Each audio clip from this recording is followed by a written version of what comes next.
दूर किसी जंगल में चिड़ियाओं का वो परिवार बहुत खुशी की जिंदगी गुजार रहा था। चिड़िया का बेटा कुकू कई दिनों से अपने पापा से एप्पल खाने की जिद कर रहा था, इसलिए आज चिड़ियों का वो परिवार एप्पल खाने घर से निकलता है। उड़ते उड़ते वो एक बाग में पहुंच जाते हैं। अपने सामने एप्पल ही एप्पल देखकर छोटा कुकू खुशी से पागल हो रहा था। वो सब एक पेड़ पर बैठ जाते हैं। मम्मा पापा, यहाँ तो बहुत सारे एप्पल के पेड़ हैं। हाँ बेटा, कुछ एप्पल हरे हैं और कुछ लाल। आप हरे वाले एप्पल ना खाना, वो अभी कच्चे हैं। आप लाल लाल एप्पल देखकर खाना, वो पके हुए हैं। अब खुश है ना मेरा बेटा? आज मैं बहुत खुश हूँ। फिर वो सब इधर उधर जाकर एप्पल खाने लगते हैं। कुकू पेट भर के मीठे और स्वादिष्ट एप्पल खा लेता है। मम्मा चिड़िया और पापा चिड़िया भी एक पेड़ पर बैठे हुए थे कि मम्मा चिड़िया का ध्यान ऊपर आसमान की तरफ जाता है। आसमान पर गहरे और काले बादल छाए हुए थे। कुकू के पापा, बादल बहुत गहरे छा गए हैं। लगता है थोड़ी ही देर में बरसात शुरू हो जाएगी। हमारा घर तो यहाँ से बहुत दूर है। अब हमें यहीं बैठकर बारिश का इंतजार करना होगा। अभी वो बातें कर ही रहे थे कि बारिश शुरू हो जाती है। कुकू भी दौड़कर अपने मम्मा और पापा के पास आ जाता है। थोड़ी दूर किसान जो अपने खेत में काम कर रहा था, वो भी अपना काम रोककर अपनी बैलगाड़ी जोत लेता है। हवा ठंडी है, कुकू को ठंड भी लग सकती है। अब क्या करें हम? वो सामने किसान का एक कमरा है, क्यों ना हम सब वहाँ जाकर बैठ जाएं और बारिश के रुकने का इंतजार करें। ऐसे वो सब किसान के ट्यूबवेल वाले कमरे में चले जाते हैं। ये बारिश तो ना जाने कब रुकेगी। मुझे घर जाना होगा। मैं ट्यूबवेल वाले कमरे का दरवाजा बंद कर देता हूँ। किसान ट्यूबवेल वाले कमरे का दरवाजा बंद करके बाहर से कुंडी लगा देता है और अपनी बैलगाड़ी लेकर घर चला जाता है। कुकू के पापा, किसान ने दरवाजा बंद कर दिया है, अब हम बाहर कैसे जाएंगे? मैं देखता हूँ। फिर कुकू के पापा जैसे ही दरवाजा खोलने की कोशिश करता है तो दरवाजा नहीं खुलता। ये तो बाहर से कुंडी लगी हुई है, अब तो बड़ी मुश्किल हो जाएगी। कुकू की मम्मा रोने लग जाती है। हम यहाँ फंस गए। अगर पहले पता होता तो हम यहाँ ना रुकते, हम बारिश में ही भीग लेते। कुकू की मम्मा रो रही थी और कुकू की नजर ऊपर एक सुराख में जाती है। मम्मा मम्मा, वो देखिए, ऊपर एक सुराख है। ये देखकर कुकू के मम्मा पापा खुश हो जाते हैं, मगर वो सुराख बहुत छोटा था। मम्मा, ये सुराख छोटा है, मगर मैं यहाँ से गुजर सकता हूँ। मैं बाहर से जाकर कुंडी खोलने की कोशिश करता हूँ। कुकू बेटा, ध्यान से जाना।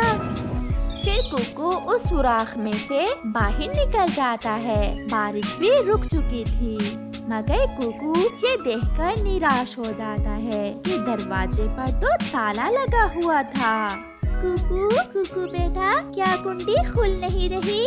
मम्मा, यहाँ तो ताला लगा हुआ है, मगर आप चिंता ना करें, मैं अभी किसान के घर जाता हूँ। बेटे, आप छोटे हो, आप ये सब कैसे करोगे?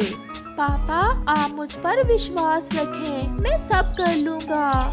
कुकू जल्दी से उड़ता हुआ किसान के घर जाता है। किसान की पत्नी अपने आंगन में बैठी हुई मौसम का मजा ले रही थी। आंटी, हम बारिश से बचने के लिए आगे ट्यूबवेल वाले कमरे में बैठे हुए थे कि किसान अंकल बाहर से ताला लगा आए हैं। प्लीज मेरे मम्मा पापा को बाहर निकालें। प्यारे चिड़े, आप कितना सुंदर बोलते हो, तो फिर आप कैसे बाहर आए हो? छेद से, मैं छोटे से छेद से बाहर निकला हूँ। ये सुनकर किसान की पत्नी हंसने लग जाती है। बहुत तेज हो तुम छोटे चिड़े, आप मुझे बहुत अच्छे लगे हो। चलो मैं आपके साथ जाती हूँ। फिर किसान की पत्नी कुकू के साथ जाती है और ताला खोलकर कुकू के मम्मा और पापा को बाहर निकालती है। फिर चिड़ियाओं का वो परिवार किसान की पत्नी को धन्यवाद बोलकर वहाँ से चला जाता है।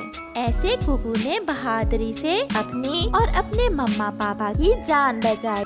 सागर के बीचों बीच वो टापू बहुत सुंदर था। हरे भरे पेड़ पौधे, फल फूल सब कुछ था वहाँ। मगर उस टापू पर तोता अकेला ही अपनी पत्नी के साथ रहता था। वो सागर पर उदास बैठा हुआ था कि वहाँ उसकी पत्नी आ जाती है। चलो घर चलो, आप फिर उदास बैठे हुए हो। यहाँ सब कुछ है, फल है, फूल है, मगर यहाँ कोई भी दूसरा पक्षी नहीं है, कोई मेरा पड़ोसी नहीं है, कोई मेरा दोस्त नहीं है। सब पक्षी अपने अपने टापू पर खुश हैं और आप भी अपने टापू पर खुश हैं। दूर पहाड़ों के उस पार एक जंगल था जो बहुत पुराना जंगल था। गर्मियों का मौसम आने के साथ ही उस जंगल में सूखा पड़ गया था और अब सारे पक्षी भोजन को लेकर बहुत परेशान थे। दोस्तों, अब यहाँ रहना बहुत मुश्किल है। हमें ये जंगल छोड़कर कहीं और जाना होगा। कहाँ? मगर हम जाएं भी तो कहाँ? अगर यहाँ रहें तो मर जाएंगे, हम सब मर जाएंगे। प्रवास करना पक्षियों की मजबूरी होती है। चलो हम सब किसी दूसरे जंगल की खोज में निकलते हैं। फिर वो सब वहाँ से उड़ते हैं। चिड़िया, कबूतर, कौवा और कौवी वो सब बहुत तेजी से उड़ते हुए आगे बढ़ रहे थे। फिर वो सब दूसरे जंगल में पहुँच जाते हैं जहाँ कोई पेड़ तो ना था मगर खुला मैदान था जहाँ घास ही घास थी। वो सब वहाँ घास पर बैठ जाते हैं। चिड़िया, सब यहाँ क्यों बैठ गए? क्या अब हम सब घास खाएंगे? वो सामने मुझे कोई फसल नजर आ रही है। आप सब यहाँ बैठे, मैं देख कर आ रही हूँ कि वो क्या है। फिर चिड़िया वहाँ से उड़ती है। वो चावल के पौधे थे जिसे देखकर चिड़िया बहुत खुश होती है। मगर वहाँ सूखे पेड़ पर बैठे उल्लू वहाँ आ जाते हैं। क्या देख रही हो चिड़िया? ये चावल हमारे हैं और हम अपने चावल किसी को खाने नहीं देते। उल्लू भैया, आप यहाँ अकेले रहते हैं। अगर हम आपके साथ यहाँ रहेंगे तो आपका भी दिल लगा रहेगा। हमें अकेले ही रहना अच्छा लगता है। तुम यहाँ से भाग जाओ। फिर चिड़िया निराश होकर अपने दोस्तों के पास वापस चली जाती है। क्या बना चिड़िया? वहाँ क्या है? वहाँ दुष्ट उल्लू रहते हैं और उन्होंने मुझे भगा दिया है। चलो हम सब आगे बढ़ते हैं। वो सब फिर से उड़ते हैं। सामने सागर था और सागर के बीचों बीच उन्हें एक टापू दिखता है। वो सब उस टापू की तरफ उड़ते हैं।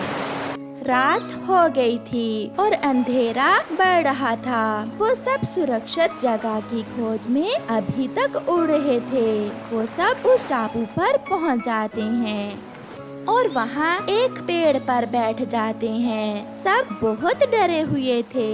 न जाने ये टापू किसका होगा। अगर किसी ने हमें यहाँ से भी निकाल दिया तो हम कहाँ जाएंगे?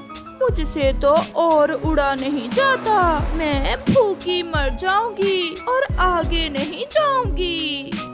पत्नी जी, सुना क्या आपने? कुछ सुना है? हाँ मिठू जी, मुझे पक्षियों की आवाजें आ रही हैं।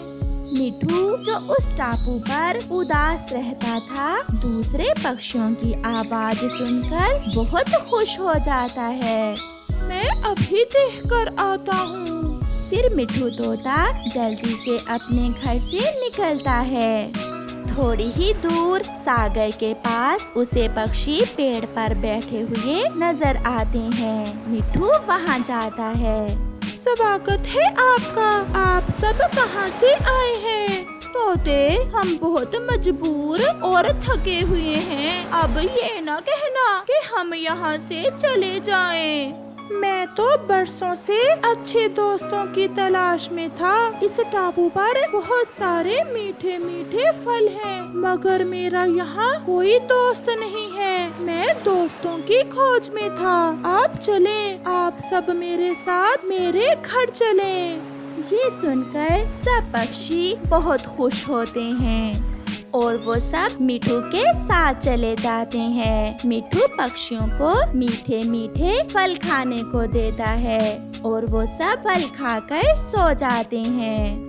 ऐसे वो सब पक्षी उसी टापू पर रहने लगते हैं। पक्षियों को भोजन मिल जाता है और मिठू को अच्छे दोस्त। प्यारे दोस्तों, जंगल में तरह तरह के पक्षी रहते हैं। कुछ उल्लू जैसे जो हमेशा अकेला रहना चाहते हैं और कुछ मिठू जैसे पक्षी हमेशा दूसरों की मदद करते हैं और हमेशा अच्छे दोस्तों की तलाश में रहते हैं। इसलिए मिठू की तरह रहें, ना कि उल्लू की तरह। आपका धन्यवाद।